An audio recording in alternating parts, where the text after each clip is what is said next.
Hey everybody, it's the Zen Witch here with a quick video on today's full moon chart. This is Monday, August 3rd, 2020. So let's get started. Here's the chart. Whoopsie. There we go. Here's the chart for you.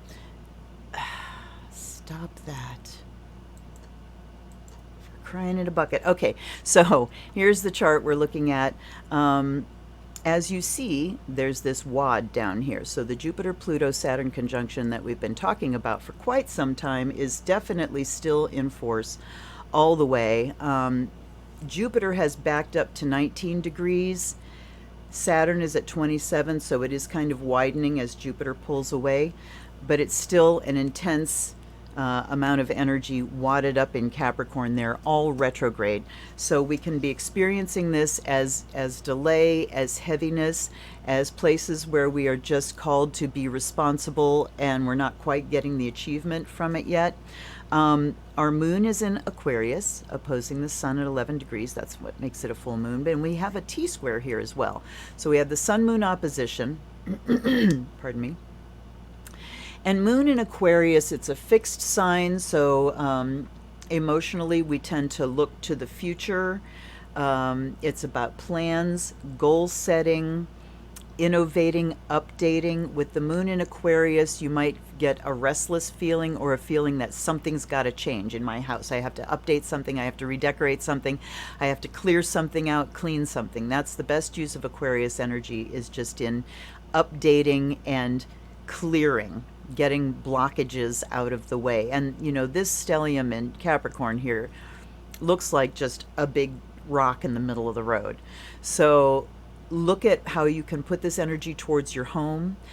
Cleaning out closets, cleaning out drawers, getting rid of crap you don't need anymore is a great way to use that energy before it kind of rides you with all the stress, or just use the stress energy and diffuse it through updating things.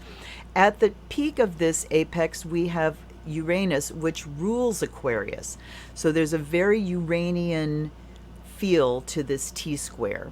It'll be gone by tomorrow, or by the end of the day even, because the moon will be moving on. But as it is, Uranus at the apex says it's time to bring, again, that energy of change in, and the energy of revolution. Uranus rules revolution and things that go poof, things that go boom.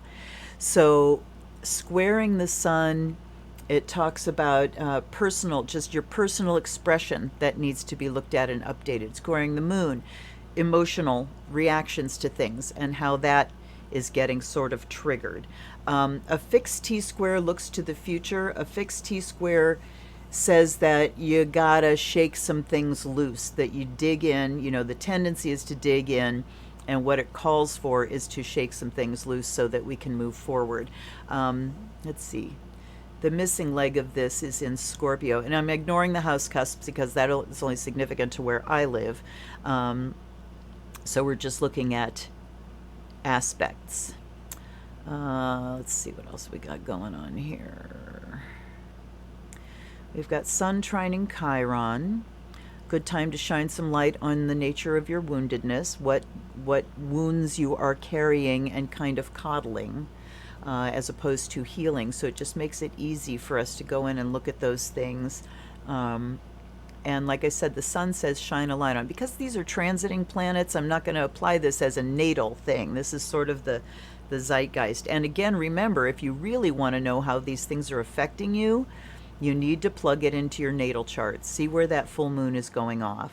I've mentioned recently that it's a really great idea to get a lunar calendar that shows the moon phases and what signs it's in. And if you have that side by side with your natal chart, you can see where the moon is moving in your chart. And it's going to move around your entire chart, the whole thing, every single month, as it moves through all 12 signs every single month.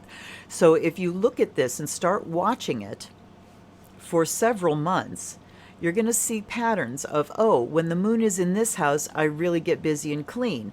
When the moon is in this house, I really react to these things, you know. So you can start recognizing the personal patterns that these moons and moon phases and lunations bring. Let's see what else. I just, that's mostly what I want to concentrate on is the Sun Moon opposition. Sun in Leo is all about fun, personal expression, and getting out there and being creative and romantic and enjoying things.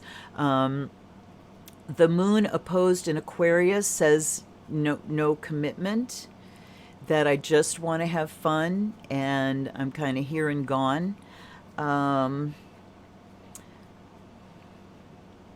it can also make you kind of ego reactive, okay? Because Aquarius gets invested. Aquarius moon finds security in their ideas and their mental constructs. So you've got sort of secure mental constructs in opposition to just wild, romantic, creative energy. So that can kind of shake things up a little bit. But the Uranus sitting at the top just says whatever solid plans you're making can be prone to sudden, unexpected upheavals. So use that energy and say, I'm the one that's going to be deciding how the changes happen. I am going to go through this drawer and clean everything out like I haven't done in a while. I am going to finally empty that closet. I am going to, redefine your new plan by getting rid of all the shit that's in the way. And that's a good thing to do too, especially when we have a lot of these retrograde planets, heavy planets, retro, because it's hard to be practical about it. So you just go internal and clean out. All right, I think that's all I have to say until, of course, I click the off button, and then I'm going to think of 200 other things, and it'll be very clear to me what I should have said.